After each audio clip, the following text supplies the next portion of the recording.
dit, papa, quand j'ai commencé à toucher un peu d'argent, mon grand frère m'a appelé pour me dire, fais attention.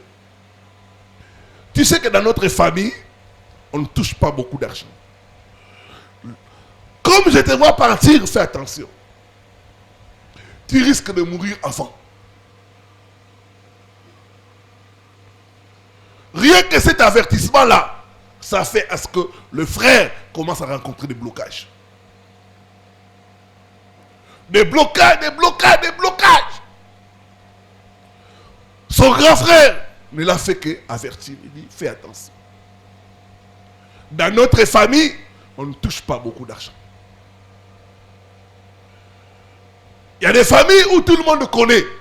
Chez nous, en tout cas, pasteur, le mariage est difficile.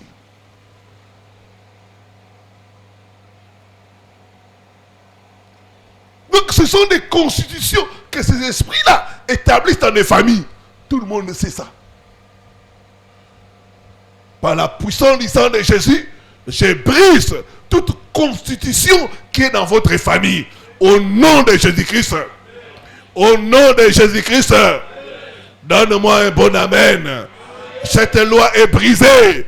Cette constitution est révoquée au nom de Jésus.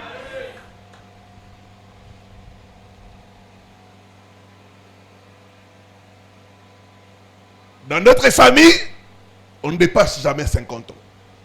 Les gens meurent avant 50 ans.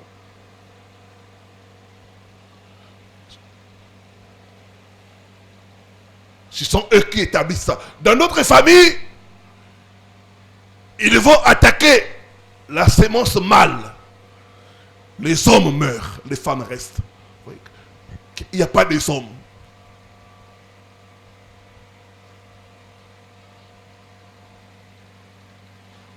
La sœur Nadine me partageait. C'est ça le cas de votre famille, non? Elle partage, elle me dit, tous les hommes sont partis. Et ça, ces esprits-là, ils peuvent s'attaquer aux hommes dans une famille. Et vous verrez que les hommes vont soit mourir, soit devenir inutiles. Vous voyez que vous avez des frères, de grands frères qui sont des hommes, mais ils sont bons à rien. Ils gaspillent leur vie dans les lotocos, dans l'alcool indigène. Dans les femmes, il ne faut rien. C'est cet esprit-là. Il s'attaque. Il peut s'attaquer à la sémence mâle. Dans certaines familles, vous verrez que les gens mettent au monde seulement des filles. Il n'y a pas de garçons. Je connais une maman. Elle a mis au monde jusqu'à 8 enfants. Elle cherchait les garçons. Ça ne venait pas. Elle a fait toutes les techniques.